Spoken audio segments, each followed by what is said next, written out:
17 anos. Então pronto, já estamos no ar, gente. Temos a honra de receber aqui em nosso estúdio o pastor Eliezer da Silva Ribeiro, um dos grandes nomes do ministério evangelístico da nossa região. O trabalho de evangelização começou ainda na infância e se firmou em comunidades ribeirinhas na Amazônia e por importantes rodovias brasileiras, além de dezenas de experiências internacionais. Querido, seja bem-vindo ao Sem Censura. Muito boa tarde para o senhor. Em que momento da sua vida, porque eu estou lendo aqui que a sua missão iniciou ainda na infância, com apenas 12 anos de idade. Começar muito cedo fortaleceu de que forma a sua vida na religiosidade?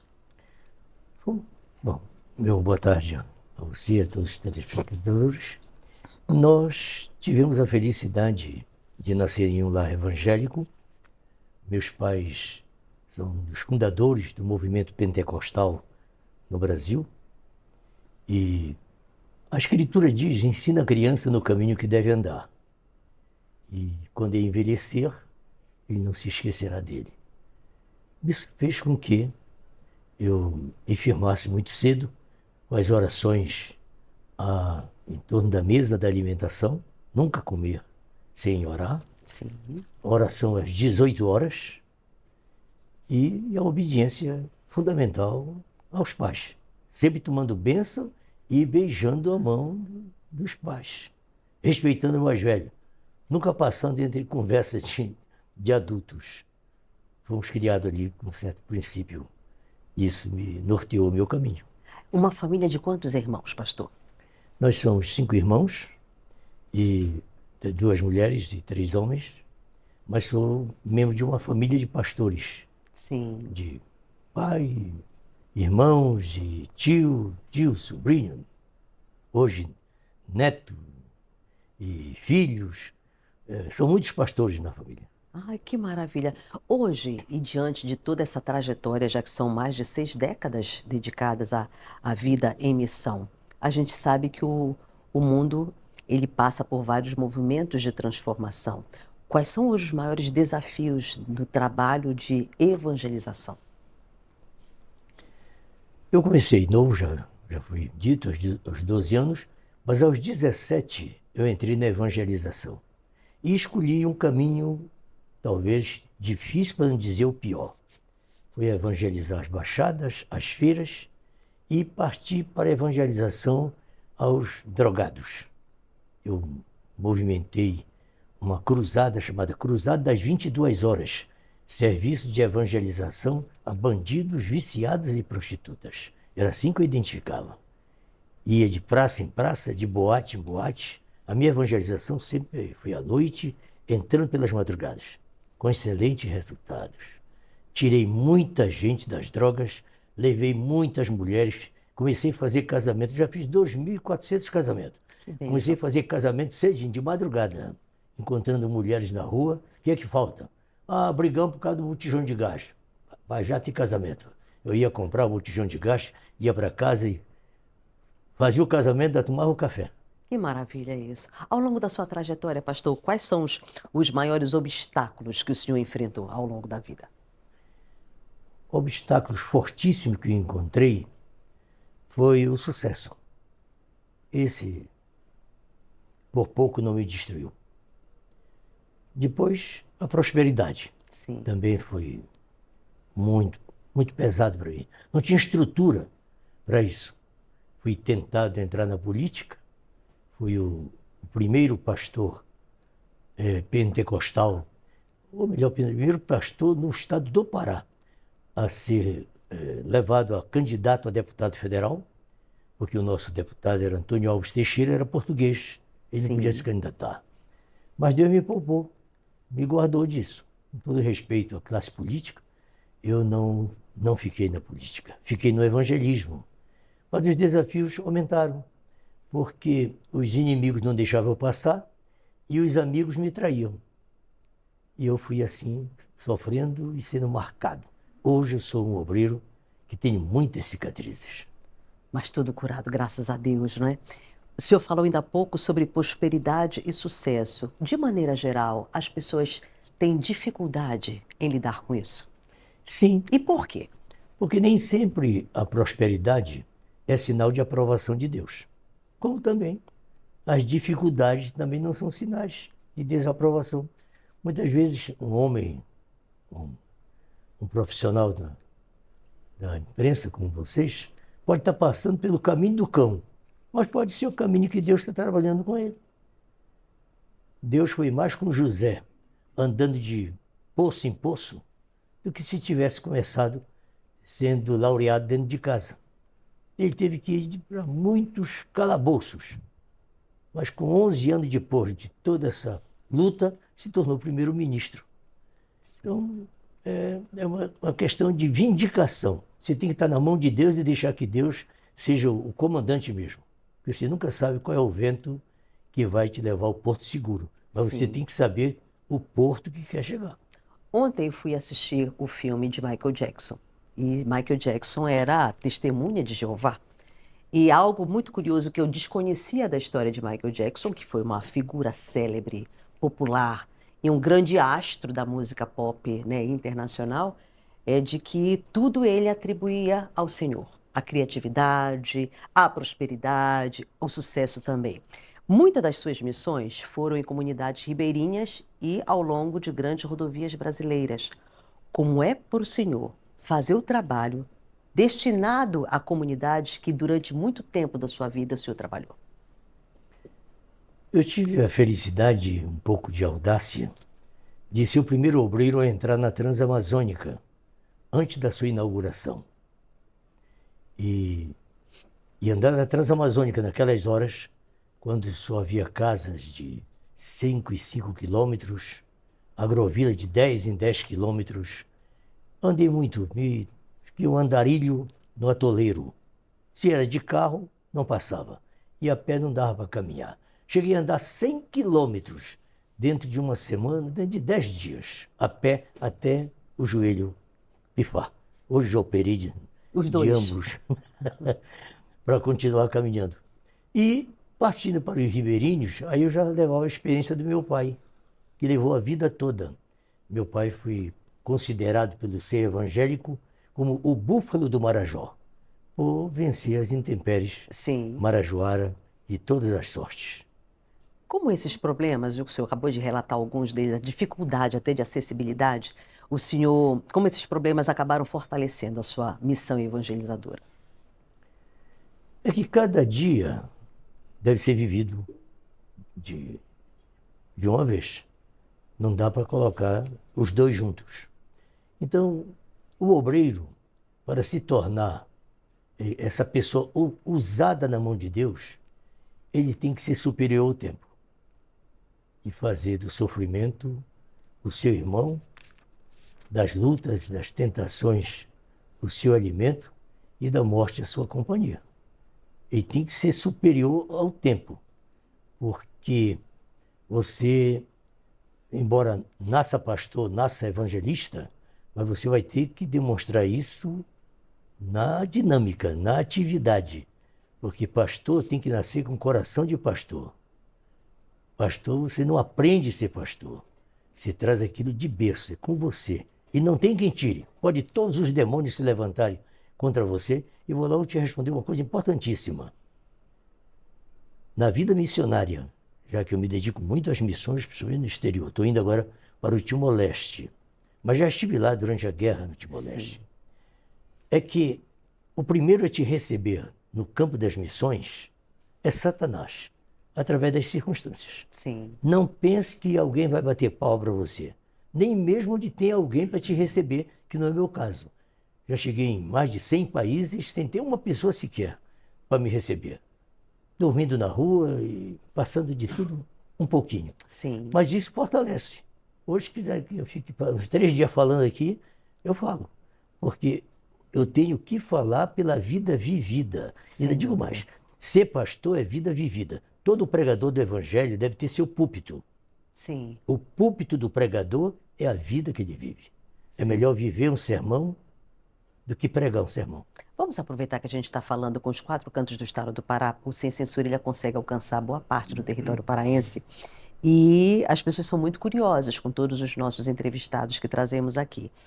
O senhor falou que Logo mais estará de volta ao Timor-Leste e já esteve com outras experiências missionárias pelo exterior também. Dessas suas missões internacionais, pastor, quais foram aquelas que mais lhe provocaram, né, dentro desse espírito de evangelização e de enfrentamento às coisas ruins que estavam Talvez a acontecendo? mais forte que eu vivi foi no leste europeu, quando eu me decidi evangelizar os países da extinta União Soviética. E eu comecei pela Moldávia, e da Moldávia eu fui para a Ucrânia. Só que eu não tinha documento para entrar na Ucrânia, eu tinha para a Moldávia. E aí fiquei detido na Ucrânia. Foi um momento muito terrível. E como eu tinha que ser repatriado, Sim. porque eu não tinha documento. E enquanto estava naquela luta, o oficial que estava nos interrogando parou e disse: "Vocês não são 5?" Nós estávamos em 5. Aí o meu intérprete para o russo dizia: "Somos 5." Ele disse: "E quem é aquele sexto cidadão ali que fica se escondendo lá?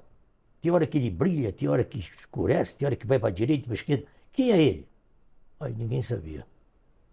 Aí ele parou assim e disse: "Eu temo a Deus. Você é acompanhado por um anjo. Eu vou liberar vocês. Volte para a Romênia e volte ao seu país." Aí nos liberou da Ucrânia de maneira sobrenatural. Sim. E quando eu entrei novamente na Ucrânia, apareceu um cidadão e disse: "O senhor fala russo?" Aí meu intérprete entrou e disse: "Sim, falo." "Por que o senhor não evangeliza aqui a Penistróvia?" Penistróvia é um país criado pela Rússia, que fica entre a Ucrânia e Moldávia. Ele disse: "Nós vamos lá." Veja bem, a Ucrânia nos rejeitou e esse país chamado Penistróvia Acolheu. abriu as portas para nós, nós entramos para lá. Eu subi logo num tanque de guerra e comecei a falar. Que maravilha. No momento dessa pregação, pastor, ela se dá em português, ela se dá em inglês? Como é que é a comunicação com essas comunidades internacionais? Eu tinha facilidade, nesse caso que eu estou contando, que eu tinha intérprete tanto para o moldavo, tinha intérprete para o russo e para o inglês. Sim. Então eu podia ficar à vontade. Eu sou marajoara, eu falo muito bem soriense, então eu podia ficar à vontade para falar Com e eles certeza. se encarregavam de interpretar. Eu espero que eles tenham interpretado corretamente, porque eles não estavam muito encorajados, não. Ah, Eles mas sem dúvida. Quando acontecem essas missões internacionais, normalmente ela se dá por uma demanda espontânea sua, vontade de ir, ou disponibilidade, né, de fazer essa evangelização pelo mundo, ou ela se dá por convite? Eu louvo a Deus porque tem em Portugal, onde é uma sede de trabalho nosso na Europa, um jovem pregador chamado Vilmar Diniz, e ele se torna esse coordenador. Ele me traz certas luzes e através daquilo, então, eu parto. Não, nunca recebi nenhum convite, até porque na maioria dos países que eu vou, muitos deles não têm evangelho, não tem protestante. Sim. Entendeu? O primeiro que eu estive foi em Guiné-Bissau. Tá? 1% de protestante, 2% de católico, o resto é pagão e muçulmano. Ali foi o meu primeiro trabalho. E isso acontece com muitos outros países. Então é uma questão de inspiração. Com E quando a coisa é certeza. por inspiração, Deus assina embaixo. Ah, mas sem dúvida nenhuma. O senhor falava ainda há pouco que o senhor tem uma enorme satisfação de ser um obreiro. Dentro da cadeira hierárquica da igreja que o senhor representa, como se dão as funções? Como se dão as nomenclaturas até chegar a um pastor da igreja, por exemplo? Nós seguimos o princípio de toda denominação, entendeu? É o cooperador, é o obreiro, é o diácono, é o evangelista, é o pastor. Pronto. Vem a pergunta: e por que eu sou missionário? O missionário, não existe uma ordenação para missionário, como não existe ordenação a bispo. Escrituristicamente, a ordenação tem que ser a pastor ou a um evangelista. Agora, se ele tem um dom, uma vocação para ser um bispo, quem é o bispo? O bispo é um supervisor, é um presbítero. O que é o missionário? O missionário é a mais alta patente. Não é uma consagração, não é uma ordenação. É um dom divino que vem com ele, é o apóstolo. Missionário e apóstolo são os mesmos. E quem é apóstolo e quem é missionário? é aquele que atravessa mares ou passa fronteira e estabelece obras em outros países. Se ele não estabelece obra em outros países e nem atravessa mares, ele não é nem apóstolo e nem missionário. Deve se comportar como um pastor regional, um pastor local, um pastor nacional. Ótimo esclarecimento. Como o senhor avalia, pastor, o envolvimento dos jovens com ações de evangelização e no próprio trabalho missionário? Pelo fato de eu ter começado novo, eu entendo muito bem o valor disso. Na minha infância, eu devia ter meus 4 anos, 5, 6 anos, quando eu nasci, eu me lembro. De dia de Natal, a gente fazia pequenas apresentações. E me chamavam de Papa Ovo e Papa Bolacha. Porque eu só fazia a minha apresentação se me desse um ovo ou uma bolacha. Eu comecei assim. Hoje eu já consigo pregar sem ganhar ovo e sem bolacha. Já passei muita fome. Já disse que eu sou marcado. Mas eu comecei assim. Então, eu vivi na igreja como adolescente e como jovem. Aos 12 anos, estava acompanhando meu pai nas missões ribeirinhas. Aos 17 anos, eu já estava caminhando com meus pés, embora ainda estava em processo militar. E na vida militar, nos dias do quartel, foi onde teve o grande coroamento do meu ministério. Foi quando eu vi o Senhor Jesus Cristo visivelmente. Eu não apalpei, mas Sim. eu vi e conversei com ele. E ele disse para mim, se tu te manteres fiel no meu caminho, eu te tirarei desse quartel e te colocarei no meu exército. E tem mais, eu te usarei mais do que todos os teus companheiros. O Senhor Jesus disse para mim, olhando para mim. Que maravilha. E ele cumpriu a palavra dele. Eu já batizei 19.470 pessoas. É um fato inédito no Brasil. Nunca houve um evangelista que tenha batizado tanta gente como eu já batizei. Qual é a igreja que o senhor faz parte? Nós nos denominamos Igreja Evangélica Tabernáculo de Belém, Sim. ou Tabernáculo de Adoração, para a guisa de evangelização. Sim. Somos oriundos das Assembleias de Deus. Pronto. Eu fui pastor da Assembleia de Deus aqui em Belém, ao lado do ilustre e saudoso pastor Firmino da Anunciação Gouveia. Hoje, o ilustre pastor que está aqui em Belém, Samuel Câmara, é o meu filho. Pronto. Eu gerei nas minhas campanhas evangelísticas em Manaus, pelas loucas madrugadas, atrás de filhos de crente, porque um dos maiores trabalhos meu é trazer filhos de crente para dentro da igreja. Porque eles nascem no evangelho, depois conhecem o mundo e não teve uma experiência forte dentro da igreja, aí são impactados lá. Tem que ter um louco para descer lá e trazê-los de volta. Que maravilha. Pergunta do público de casa.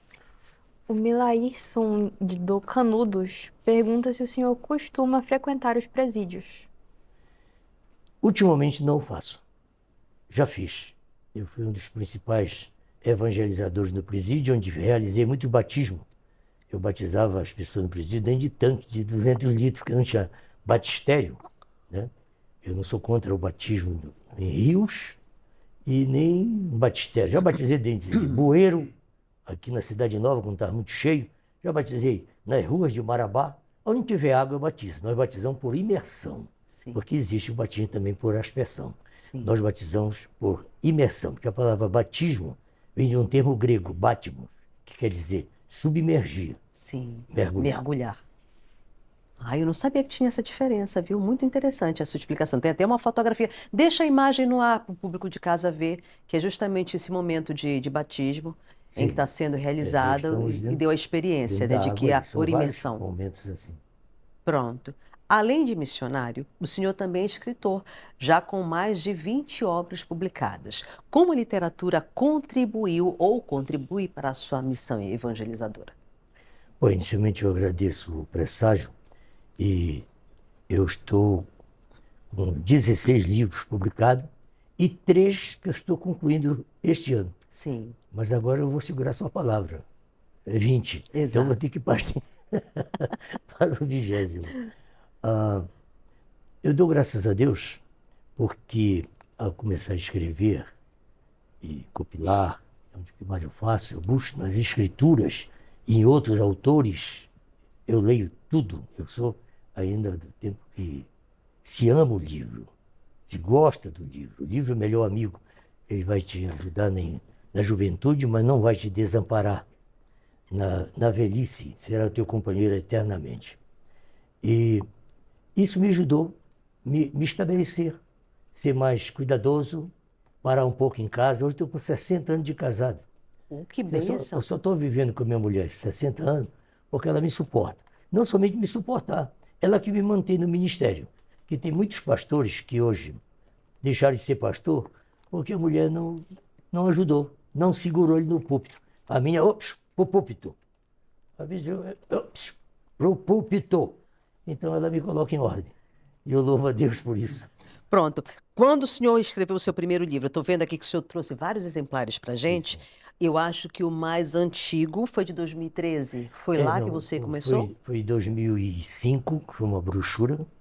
E em 2007, aí eu lancei os 2 primeiros, chamado Interrogação. Interrogação 1, Interrogação 2 eu não trouxe. E depois escrevi um outro chamado Interrogação 3. Aí depois eu parti para exclamação, ponto e vírgula, 2 pontos, é tudo que é ponto.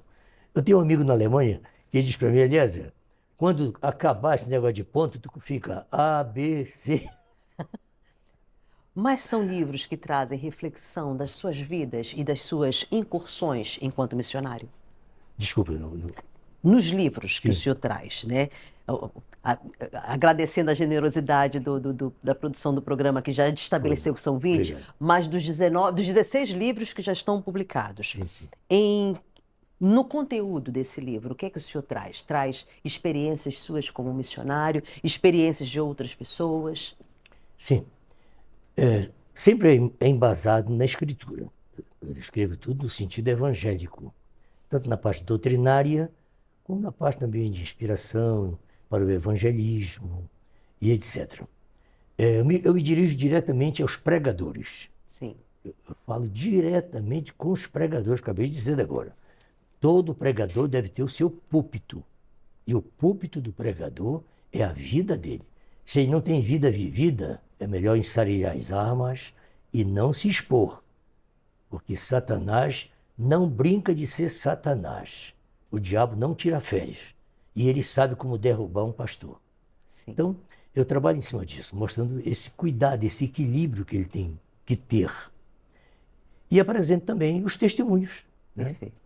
Muitas fotos das missões realizadas. Em alguns casos eu falo como eu procedo, como eu cedo o meu lugar, eu conto história, como eu cedo o meu lugar. Eu nunca estive num hotel, que só tem 4 lugares, nós somos 5, que eu fique lá dentro, eu volto para o sofá. Nunca estive em determinada pensão, que só tem 3 lugares, que eu fique lá, eu volto para o carro. Eu tenho essa facilidade. E não faço isso para parecer, é meu. A facilidade de Tá dentro de mim adaptação. isso. Eu sou assim. Perfeito. Pergunta do público de casa. O professor Mauro Rocha, de Ananindeua, pergunta se o pastor acredita que estamos vivendo o início da grande tribulação e que Jesus Cristo em breve virá arrebatar o povo escolhido. Excelente essa pergunta. Obrigado, irmão. O mundo está caindo aos pedaços. O mundo está sem domínio. A terceira guerra já começou há muito tempo. É na mente. Ninguém tem mais controle. Ninguém resolve nada. Deus não vai resolver as questões do mundo através da política ou através da força. Não vai. E Deus não precisa de bombas também para pôr as coisas em ordem. Um pequeno abalozinho, ele resolve. Quando ele quiser parar com certas coisas, é só de mexer a terra um pouquinho que todo mundo se acachapa. Nós estamos em processo de tribulação, não da grande tribulação. A grande tribulação ocorrerá após o arrebatamento da igreja. Agora, deixa eu dizer uma coisa ao nobre companheiro. Não confundamos igreja com noiva. A igreja é todos quanto reconhecem o sacrifício vicário e cruento do Calvário. Agora, a noiva de Cristo que será arrebatada é um grupo que sai da noiva. Como Israel saiu de uma nação, Deus tirou um povo de uma nação, da mesma forma, Deus tira da igreja a sua noiva eleita.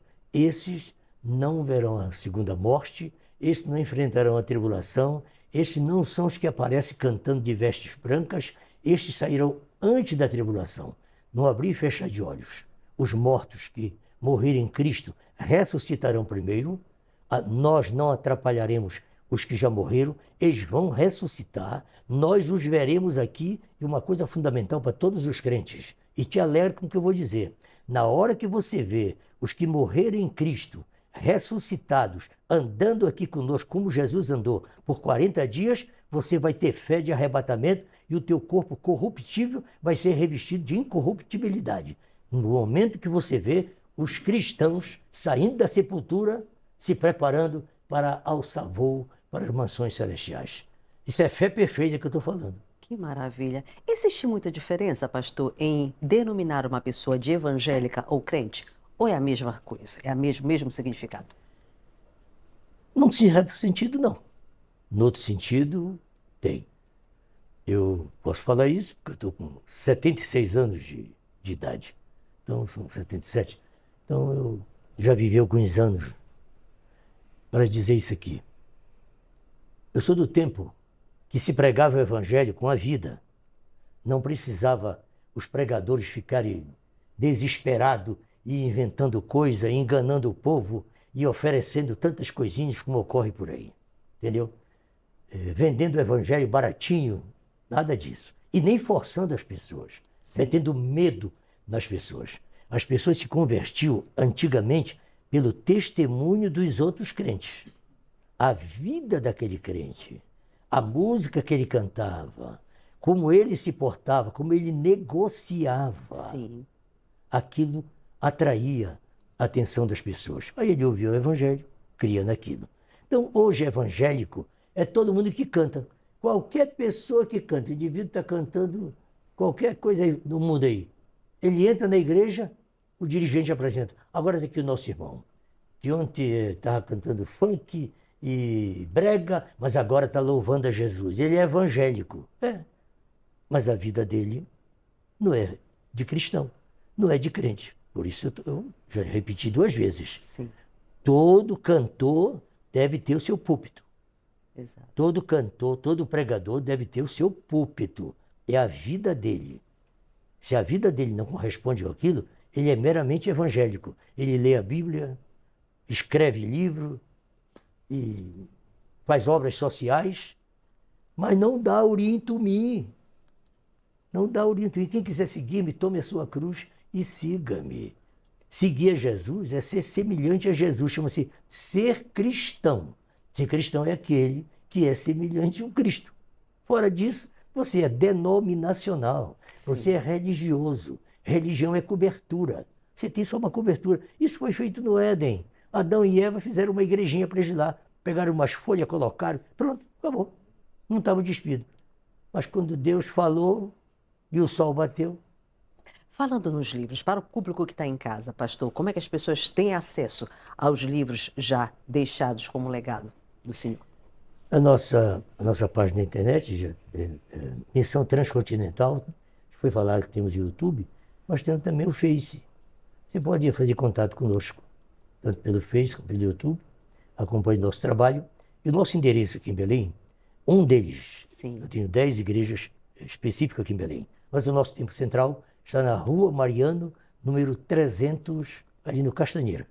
Rua Mariano, 300 na Castanheira. Se for pelo Mirante Barroso, quando chegar na Mariano, ali no viaduto do entroncamento, dobrou à direita, você vai encontrar o tabernáculo de adoração. Que maravilha, que mensagem, já estamos caminhando para o final, infelizmente. Não. Que mensagem o senhor Não deixa faça isso não. para aqueles que desejam seguir um chamado missionário? Eu disse logo no início que a missão do missionário é muito séria, porque ele vai ter um grande obstáculo.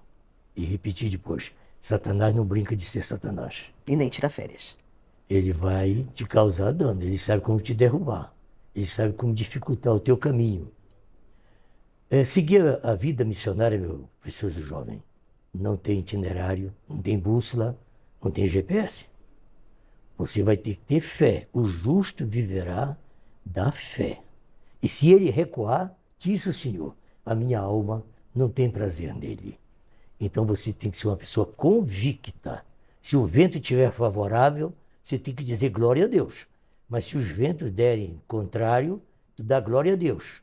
Quando um grupo de pastores em Itaituba mandou matar minha filha de 7 anos, infelizmente, pastores mandaram um sicário de aluguel e mataram minha filha a cacetada.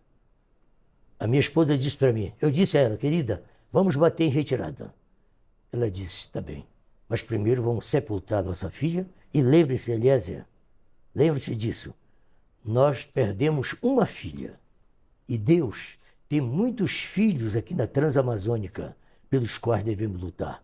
Vamos ficar. Eu fiquei. Nossa, pastor, o senhor me deixou agora com o coração assim muito angustiado. Foi algo da sua vida que eu deixei de perguntar. Conte melhor essa história pra gente. Que momento da sua vida foi esse em que o senhor teve uma filha com a vida ceifada? Foi duro, que foi exatamente no período que eu estava associado a Billy Graham, né? No serviço que eu recebia aquela homenagem, que eu estive ligado ao missionário Billy Graham, o grande evangelista, e eu fui ao Rio de Janeiro, e ali cantei no grande coral de 11 mil vozes, e era um dos 10 mil conselheiros. Fui selecionado no estado do Pará para apoiar ali aquele grande conclave. Quando eu voltei de lá, eu vim me despegando fogo, super inspirado. Eu cheguei a um ponto, minha querida, que eu tinha até medo de brincar. Às vezes um gracejo meu era perigoso, porque aquilo se cumpria fielmente. Se cumpria fielmente. Só para ter uma ideia, eu caí numa cilada de entrar numa vicinal e fiquei lá detido e acabou o combustível e parecia que o mundo estava se acabando para mim. Se continuasse chovendo, eu jamais sairia daquele val que nós estávamos. E eu chamei um companheiro, Guedes, disse, Guedes, tu não tem fé suficiente para a gente colocar água nessa rural, uma picape Willys, e sair daqui? Ele sorriu e disse, se o senhor mandar eu faço. Eu disse, então eu te ordeno. Ele pegou um carote de 5 litros, encheu de água, colocou no tanque e eu acionei o botão e saí de lá. Agora eu contei isso para crente, entendeu? Não é qualquer pessoa que crê nisso. Agora você diz, se eu continuar fazendo, eu não faço não. Agora se Deus disser para mim fazer, eu faço. Ele já mandou eu fazer crescer banana, numa bananeira que tinha uma bananinha pequenininha assim, de 3 a 4 centímetros. E nós já estávamos no segundo dia com fome no Alto Rio Tapajós. E disse, e agora, pastor, o que fazer? Ele disse, aqui é só confiar. Meti a mão no bolso, peguei meu lenço, pega esse lenço e amarra nessa bananeira, e quando for às 11 horas, isso era às 6 da tarde, 11 horas tu vai lá buscar a banana para nós jantarmos. 11 horas a banana já estava aqui. Agora eu estou falando para crente, é para cá, para crente. Tem coisa que não se pode falar para qualquer pessoa. Com certeza. Chegando em Itaituba, com essa fúria que eu estou contando, do sobrenatural, eu já tive 3 ressurreições no meu ministério. 3. São Paulo teve 3. E eu comecei a pregar tanto que isso levou a fechar algumas igrejas, algumas congregações religiosas. Foi ali que começou o tumulto. Quando as pessoas aderiram à minha igreja, então a tensão foi. E isso abalou outros sistemas religiosos. Entendi. Então todos se juntaram para me expulsar da cidade, através do Conselho de Desenvolvimento de Itaituba. Ficou decidido que eu seria expulso da cidade.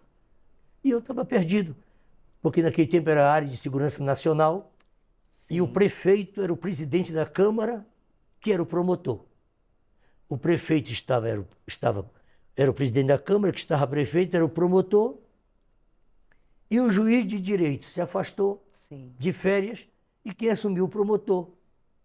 Então, o homem tinha todos os poderes. Sim. Então, vai ser expulso, o Eliezer. Está bom, vai me expulsar, vai expulsar. Peguei, reuni todos os carros que estavam, 3 caminhões tinha na cidade, fardei os irmãos da igreja todo com a farda do coral e fiz um desfile. Era um clarinete, um bumbo, um tarol e um pandeiro. Fizemos um desfile pela cidade, fui para a margem do rio. Naquele dia eu batizei 53 pessoas. Foi um sucesso. Aí, só me restou aguardar sexta-feira, quando a minha filha vinha para a igreja.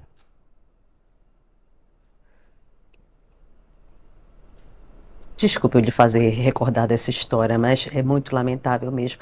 Eu já acho, pastor, que o 21º livro teve que ser a biografia, porque é uma história de vida cheia de muitos altos e baixos e de muita experiência que todos nós merecemos conhecer. Foi ótimo falar com o senhor aqui, agradecemos a sua disponibilidade de tempo e que Deus sempre lhe conduza na luz pelo bom caminho, viu? E agradecemos, né, a cortesia do senhor ter trazido os livros para a gente dispor para o público que está em Eu casa. trouxe 16. Você disse agora que era 20, agora você falou em 21º. Eu já acho. Eu vou- É, porque o senhor disse que 3 já estavam no forno. Ou é o 20º ou o 21º, tem que ser a biografia. Pastor Eliezer, foi ótimo lhe receber. Obrigado, Prazer querida. enorme conhecê-lo, viu? Muito obrigado. E que Deus sempre lhe conduza pelo bom caminho. O senhor Obrigado. realmente é um homem que nasceu para fazer missão Obrigado. e evangelizar. Agradeço a todos os telespectadores e a todos os irmãos, as perguntas. Ore por mim. Sempre. Eu vou entrar nesse grande combate agora, novamente para o leste.